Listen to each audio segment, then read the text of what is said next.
They said he was resisting. But Bruce Lee wasn't running. He wasn't yelling. He wasn't fighting. He was standing still. It was the kind of stop that looked ordinary from a distance. A quiet street. 2 police cars. Flashing lights that barely caught anyone's attention. No crowd. No chaos. Nothing that would make you stop scrolling, unless you were there to feel it. Bruce Lee had already complied. His hands were visible. His voice was calm. Every move he made was slow, careful, deliberate. The kind of behavior people are told to show when they want to go home safely. Yet the word resisting appeared anyway. It came out casually, almost automatically, like a switch that had been flipped. In that moment, something changed, not just for Bruce Lee, but for the officers standing in front of him. Their tone shifted. Their posture hardened. What began as a routine interaction suddenly felt heavier, sharper, more dangerous than it needed to be. Bruce Lee noticed it immediately. He could feel the eyes on him, not just watching but judging, measuring, waiting for a mistake. The air felt tighter, as if one wrong breath could be used against him. Still, he didn't react. He didn't raise his voice. He didn't argue. He didn't challenge their authority, because he understood something most people don't realize until it's too late. Once that word is spoken, everything you say can be turned against you. The officers moved closer, not aggressively, but not respectfully either. Their hands hovered near their belts. Their questions became commands. Their patience vanished. To them, this was control. To Bruce Lee, it was a test. He had done nothing wrong. No laws broken. No threats made. No reason for handcuffs, except the story that was beginning to form in someone else's mind. And that story was dangerous. What the officers didn't know was that Bruce Lee had faced pressure before, far worse than this. He knew when silence was stronger than protest. He knew when calm was power. So he made a choice that would define everything that came next. He stayed still. He stayed respectful. And he waited, because sometimes the most powerful move isn't resistance at all. It's patience. The longer Bruce Lee stayed calm, the more uncomfortable the situation became. Silence has a strange effect on people who expect fear. It removes the control they think they have. It forces them to confront themselves. And for the officers standing there, that calm didn't look like cooperation. It looked like defiance. One of them repeated the command, louder this time. The words were the same, but the tone carried an edge. It wasn't about compliance anymore. It was about dominance. Bruce Lee nodded slowly. "I understand," he said. His voice didn't shake. That alone seemed to irritate them. They asked the same questions again. "Where are you coming from? Why are you here? What are you doing in this area?" Questions that sounded neutral but felt loaded, like each answer was being weighed not for truth, but for suspicion. Bruce Lee answered carefully, briefly, honestly. Still, the tension grew. A radio crackled. A glance was exchanged between the officers. The unspoken message was clear. This is going to go further. Bruce Lee noticed the shift before it was spoken. He felt the moment when the interaction crossed an invisible line, when routine procedure quietly turned into something else. "You're being detained," one officer said. No explanation followed. That word, detained, hung in the air. Heavy. Final. It meant time would stretch. It meant records. It meant narratives written by someone else. Bruce Lee didn't argue. He didn't ask why. Instead, he did something that confused them. He took a slow breath. Most people react when they feel cornered. Their heart races. Their voice rises. Their movements become rushed. That reaction is expected and often used against them. Bruce Lee chose the opposite. He kept his hands visible. He adjusted his stance so there was no misunderstanding. He made eye contact, not confrontational, but steady, grounded. That calm created a problem, because now there was no behavior to justify what was happening next. So the justification had to be created. "You're not cooperating," one officer said. Bruce Lee blinked. "I am," he replied calmly. "I'm following your instructions." The words didn't slow them down. In moments like this, logic stops mattering. What matters is control of the narrative. And once the narrative starts, it rarely changes on the street. The handcuffs came out, not rushed, not violent, but firm, deliberate, as if the decision had been made long before this moment. As the metal clicked shut, something deeper set in. This wasn't about law enforcement anymore. It was about authority being questioned by calm. People often think power is loud, that it announces itself, that it demands attention. But real power is quieter. And Bruce Lee still hadn't shown his. The officers escorted him toward the car. Their faces showed confidence now, certainty. To them, this was done. The story was written. The paperwork would support it. What they didn't realize was that Bruce Lee wasn't losing control. He was gathering it. Because while they believed they had him contained, Bruce Lee was already thinking several steps ahead. He understood systems. He understood consequences. And he understood that not every battle is won in the moment it begins. As the door opened and he paused for just a second before stepping inside, Bruce Lee made a decision. He wouldn't argue on the street. He wouldn't raise his voice. He wouldn't give them anything they could twist. He would let them believe they had won. And that choice, quiet, calculated, and controlled, would soon cost them everything. The backseat of a police car has a way of changing time. Minutes feel longer. Sounds feel sharper. Every thought echoes louder than it should. The door closed with a solid, final sound. Not dramatic, not violent, just firm enough to remind Bruce Lee that control had been taken out of his hands.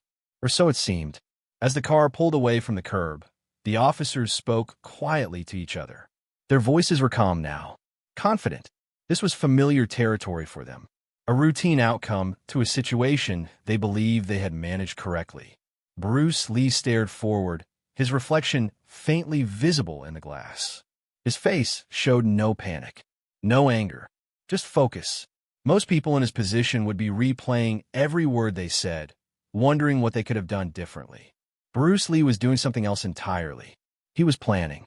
He understood something many people don't realize until it's too late. Once you're in the system, emotion becomes a liability. Every reaction can be documented. Every tone can be interpreted. And every assumption will favor the side holding the pen. So he stayed quiet.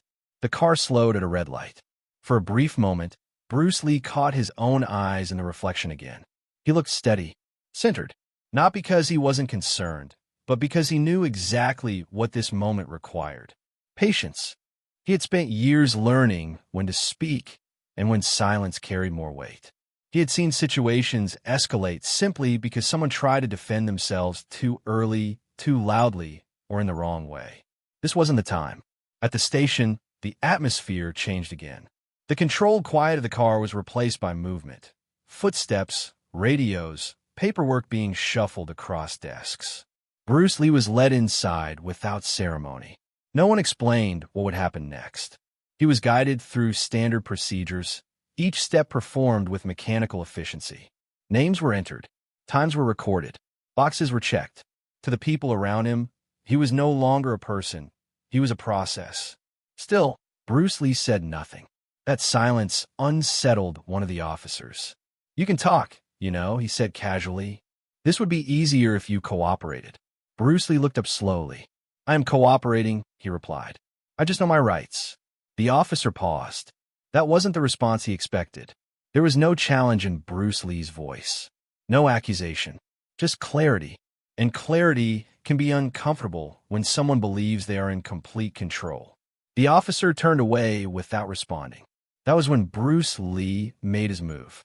Not loudly, not dramatically, and not in a way anyone watching would immediately understand. He asked a simple question. "May I make a phone call?"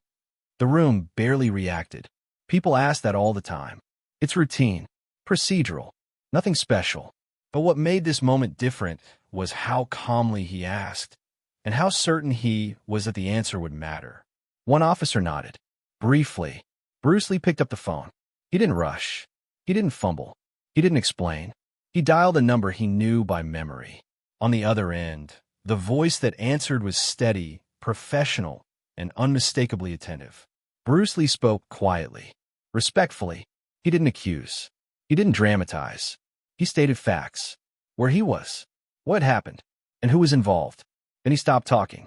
The call ended in less than a minute. Nothing happened immediately. No alarms. No raised voices. No sudden changes. But something had shifted. Within the next few minutes, the energy in the room changed. Conversations paused. An officer stepped aside to take a separate call.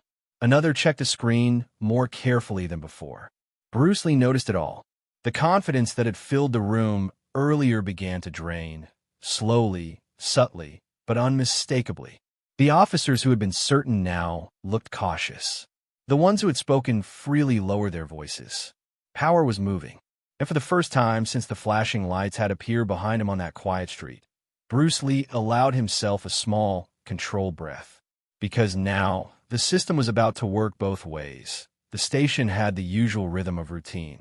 Phones ringing, paperwork being shuffled, officers walking back and forth with the same tired expressions you see in every building like this. But something in the air had changed. It wasn't loud. It wasn't dramatic. It was simply different. The officers who had been confident a moment ago were now careful. Their voices were lower. Their movements were more measured. The entire room seemed to be waiting for something. And Bruce Lee knew exactly what they were waiting for. He could feel it in the way they glanced toward the phones, the way they avoided eye contact, the way they spoke to each other in short, clipped sentences. A story was being rewritten. A new narrative was beginning. Bruce Lee had made a call, one he knew would not just be heard, but acted upon. A call that would reach someone with authority, someone who could move the system from the inside. The question was not whether it would matter. The question was how quickly it would. The first sign came when an officer approached Bruce Lee and asked him to wait in a separate room.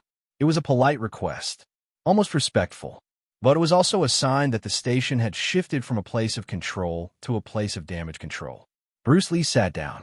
He watched the door. He listened to the voices outside. He heard the faint click of a keyboard, the sound of someone making a call. He didn't know the details of the conversation. He didn't need to. The reaction told him everything. The officers outside spoke in a tone he had never heard before. Not angry, not defensive, but nervous, like people who had just realized their story could be questioned, and that questions could lead to consequences. Bruce Lee sat still.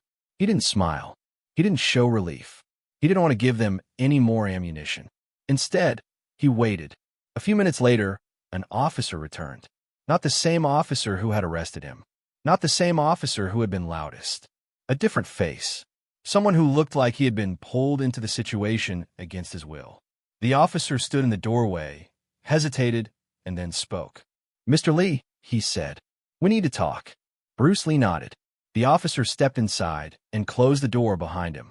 There was no shouting, no accusations, no drama, just a quiet, serious conversation that carried more weight than any argument. "We've reviewed the situation," the officer began, "and we need to clarify a few things." Bruce Lee listened. He didn't interrupt. He didn't argue. He let the officer speak. And the officer said something that changed the entire tone of the day. "We've been advised that this matter is being escalated." Escalated. The word sounded simple, but meant something far bigger than Bruce Lee could have imagined. It meant someone high up was paying attention. It meant the usual rules might not apply. It meant the story had become larger than the officers who tried to write it. The officer continued, "You will be released. You are not being charged." Bruce Lee's face remained calm, but his mind raced. This wasn't just a release. This was a shift in power. Because in that moment, the officers who had arrested him were no longer the ones controlling the narrative. Someone else was. Someone with authority. Someone with reach. Someone who could make sure the truth wasn't buried. Bruce Lee stood up slowly. The officer stepped aside, and the door opened. As Bruce Lee walked out of the room, he saw the faces of the officers in the hallway. They looked different now.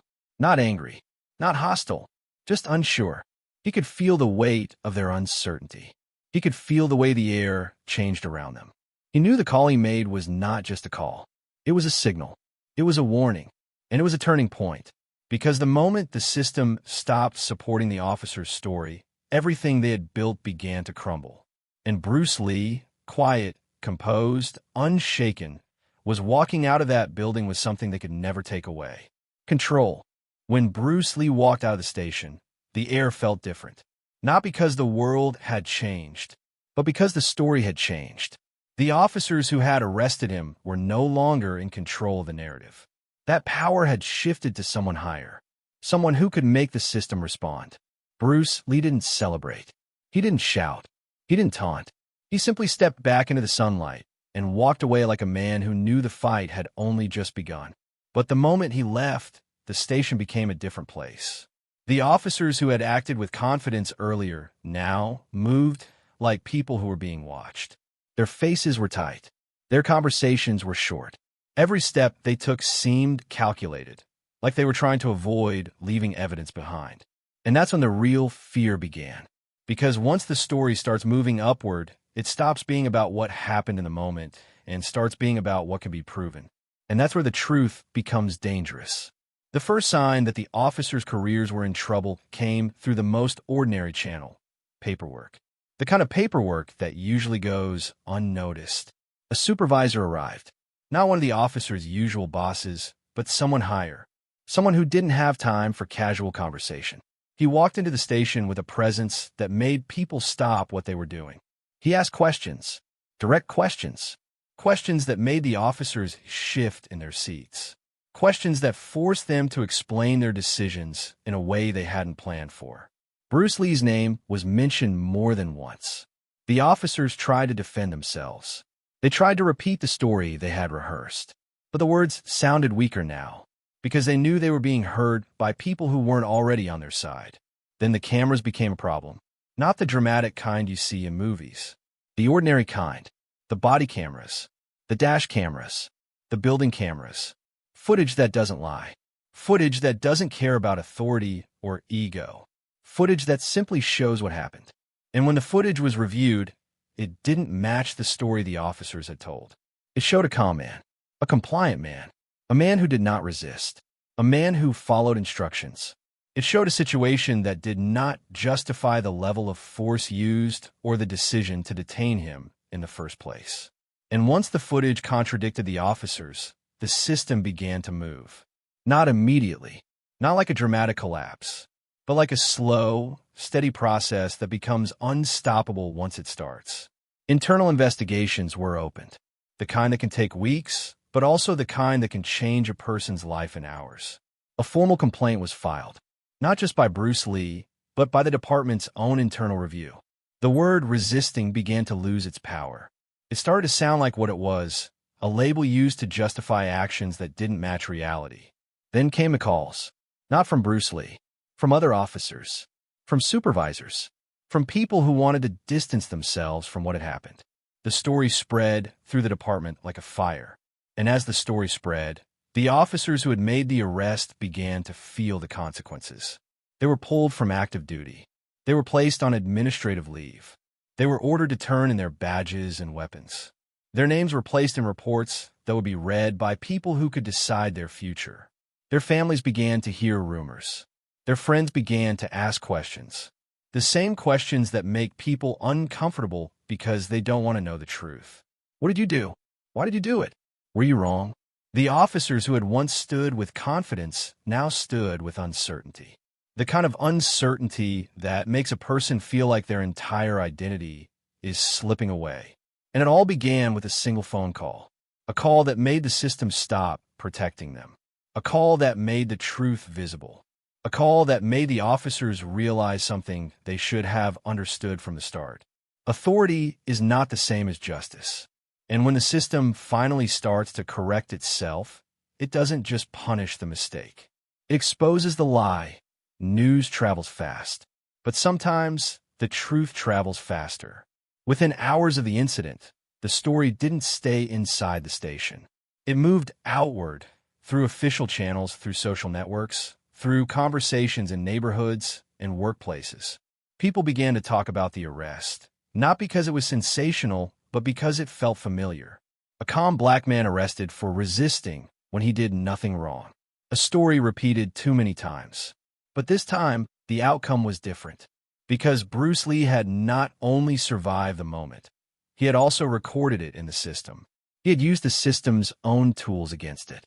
He had forced the truth into a place where it could not be ignored. And once the truth became public, the reaction was immediate. The first wave came from the community. People who had been waiting for a sign that the system could be held accountable finally had one.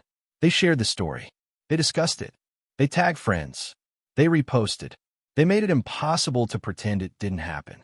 The outrage was real, but it wasn't chaotic. It was organized. It was focused. It was a collective voice saying, "This is not acceptable." Then came the second wave. The media. Reporters arrived with questions. Cameras appeared in front of the station. The same building that had once felt like a closed door suddenly felt like a stage. People spoke on camera. They shared their experiences. They demanded answers. The officers who had once felt powerful now felt exposed. Their names were mentioned in articles. Their actions were analyzed in headlines. Their story was questioned by people who didn't have to stand in the same room with them. And that's what made it worse for them. Because when a story becomes public, it no longer belongs to the people who try to control it. It belongs to everyone. The department issued a statement. Carefully worded. Controlled. It tried to sound responsible without admitting fault. It tried to reassure the public while protecting the officers involved. But it was too late. The footage had already spoken. And the footage didn't match the statement. People noticed. People shared. People questioned. The White House call that Bruce Lee made became a key detail. Not because it was dramatic, but because it showed something that rarely happens. A person using the system correctly. A person being heard. A person being taken seriously. It showed that accountability could happen when someone refused to be ignored. The story reached national attention. It spread beyond the local community. It became a topic on news shows. It became a discussion on talk shows.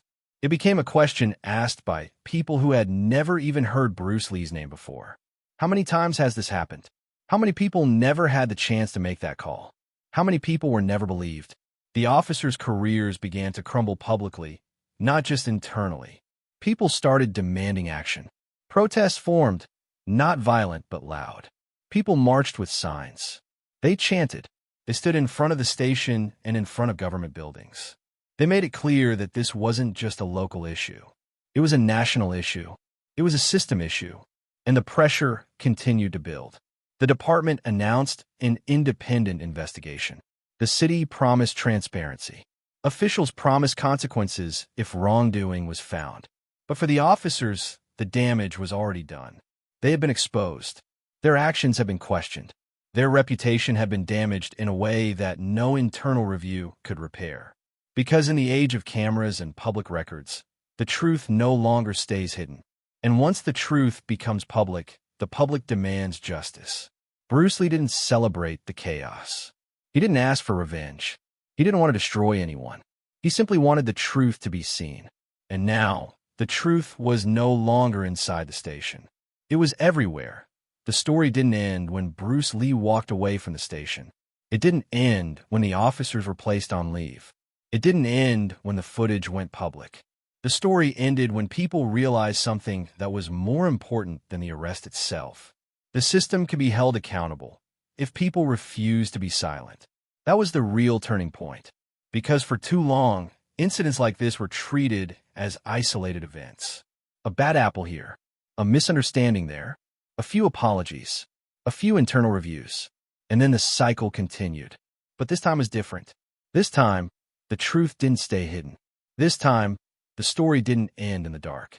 This time, the people didn't let it be forgotten. Bruce Lee didn't become a hero because he was violent or aggressive. He became a symbol because he was calm, controlled, and determined. He didn't fight with fists. He fought with facts. He fought with patience. He fought with the power of a voice that refused to be ignored. And that's what made the officers' mistake so clear. They had assumed power meant they could decide the story. But they were wrong. Because power doesn't come from who holds the badge. Power comes from who holds the truth. Once the truth was out, the officers were no longer the ones in control. The community was. The media was.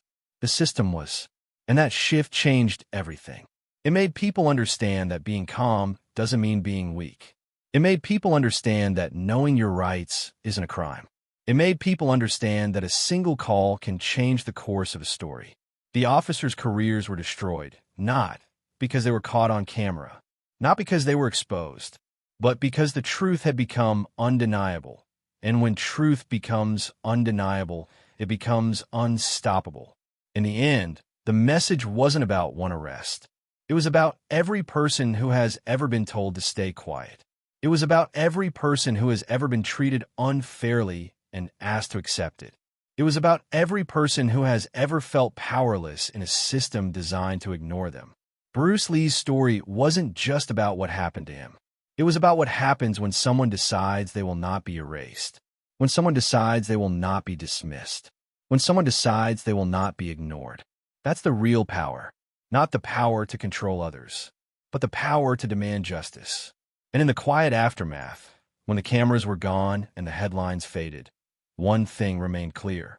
The system may try to silence you, but if you refuse to be silent, the system has to listen.